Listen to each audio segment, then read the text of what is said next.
बागेश्वर धाम सरकार धीरेन्द्र कृष्ण शास्त्री ने इन उपायों को बताते हुए कहा कि यह अमीर बनने के 10 अचूक उपाय हैं जिसे कोई नहीं काट सकता। साथ ही उन्होंने यह भी बताया कि विश्वास ही फल देता है। अगर आपको विश्वास है तो आप इन 10 उपायों को जरूर करें, इससे आपको जरूर लाभ मिलेगा। और अगर विश्वास नहीं है तो आप कुछ भी कर ले, वह आपके लिए अत्यधिक लाभकारी सिद्ध नहीं होगा। यह उपाय बताते हुए उन्होंने एक कहानी भी सुनाई। अमीर बनने के 10 अचूक उपाय बताते हुए धीरेन्द्र कृष्ण शास्त्री ने एक कहानी सुनाई, जिसमें वह बताते हैं कि एक बार एक अंधों के गांव में एक हाथी आया। गांव में सभी अंधे रहते थे, इसलिए वह हाथी को देख तो सकते नहीं थे और इसीलिए उन्होंने निर्णय किया कि वह हाथी को स्पर्श करके बताएंगे कि हाथी कैसा है, मोटा है या पतला है। अब सभी लोग एक एक करके हाथी को स्पर्श करना शुरू करते हैं।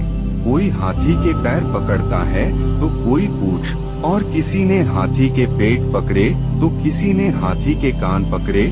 अब हाथी गांव से चला जाता है और सभी अंधे आपस में बैठकर यह विचार कर रहे थे कि हाथी कैसा था। तो जिसने हाथी के पैर पकड़े वह कहता है कि हाथी बहुत विशाल था, और जिसने हाथी के पूंछ पकड़े थे वह कहता है कि हाथी बांस की तरह पतला था। इस कहानी को आगे बताते हुए धीरेन्द्र कृष्ण शास्त्री कहते हैं कि कोई भी झूठ नहीं बोल रहा है, जिसने जो पकड़ा उसके हिसाब से जवाब दे रहा है। इसी प्रकार धाम भी सब सही है, गुरु भी सब सही है। जिसने जितना भगवान को समझ लिया वह उतना ही बता रहा है। गरीबी दूर करने के 10 चमत्कारी उपाय। धीरेन्द्र कृष्ण शास्त्री इस चमत्कारी उपाय को बताते हुए कहते हैं कि हमने यह उपाय बहुत से भक्तों को बताया है, जिससे उन्हें लाभ मिला है। आइए जानते हैं यह 10 चमत्कारी उपाय।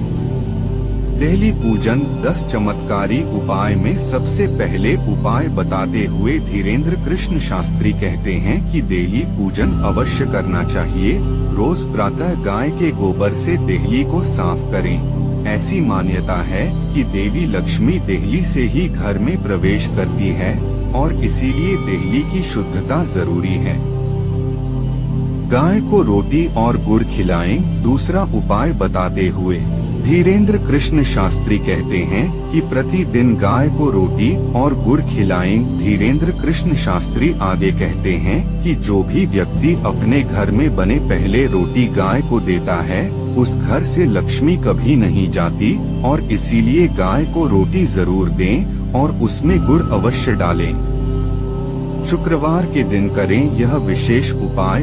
शुक्रवार के दिन 5 कौड़ी ले, थोड़ी सी केसर ले और एक चांदी का सिक्का ले। चांदी का ना हो तो तांबे का ले और उसे एक लाल कपड़े में बांध दें। अष्टलक्ष्मी का नाम लेकर उसे अपनी तिजोरी में रख लें। ऐसा करने से आपके घर में कभी भी धन की कमी नहीं होगी।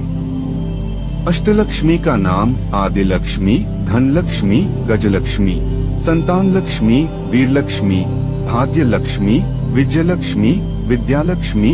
शुक्रवार को दान दें। शुक्रवार के दिन अन्न दान जरूर करें। धीरेन्द्र कृष्ण शास्त्री कहते हैं कि शुक्रवार के दिन अन्न दान जरूर करें, भले ही 1 किलो करें, 2 किलो करें या 5 किलो। शुक्रवार के दिन जो अन्न दान करता है उसके घर पर कभी भी धन की कमी नहीं होती। पीपल का पूजन प्रतिदिन नहीं तो कम से कम शुक्रवार के दिन पीपल का पूजन अवश्य करें। पीपल के वृक्ष के नीचे दीपक अवश्य जलाएं। बुधवार के दिन करें यह विशेष उपाय। बुधवार के दिन भगवान गणेश की पूजा करें और उन्हें गुड़ और चने का प्रसाद अर्पित करें और फिर उसे प्रसाद को कन्याओं में बांट दें और फिर बाद में उसे प्रसाद को खुद भी ग्रहण करें। ऐसा करने से कभी भी घर में धान की कमी नहीं होती। कमल गट्टे की माला से करें यह विशेष उपाय। शुक्रवार के दिन जो भी व्यक्ति कमल गट्टे की माला से मां लक्ष्मी के 20 मंत्र का जाप करता है, उसके घर से मां लक्ष्मी कभी नहीं जाती। माँ लक्ष्मी का बीज मंत्र उ श्री हरि श्री कमले कमलाले नमः। दीपावली, दशहरा और होली पर करें यह विशेष उपाय। इस उपाय को बताते हुए धीरेन्द्र कृष्ण शास्त्री कहते हैं कि कई बार व्यक्ति अमीर तो बन जाता है, लेकिन कुछ दिन बाद वह फिर से घाटे में चला जाता है। ऐसे में उसे कई समस्याओं का सामना भी करना पड़ता है। अगर आप भी इस तरह की समस्याओं से जूझ रहे हैं तो आप दीपावली, दशहरा और होली के दिन विष्णु सहस्त्रनाम या श्री सूक्तम का पाठ अवश्य कराएं। माँ लक्ष्मी को कमल का पुष्प अर्पित करें। प्रत्येक शुक्रवार के दिन माँ लक्ष्मी को 108 कमल का पुष्प अर्पित करें और अगर यह संभव न हो तो केवल अमावस्या के दिन ऐसा करें। गन्ने के रस से करें अभिषेक। जो भी व्यक्ति शुक्रवार के दिन श्री सूक्तम का पाठ करते हुए माँ लक्ष्मी और नारायण को गाने के रस से अभिषेक करता है, उसके घर में कभी भी दरिद्रता नहीं आती।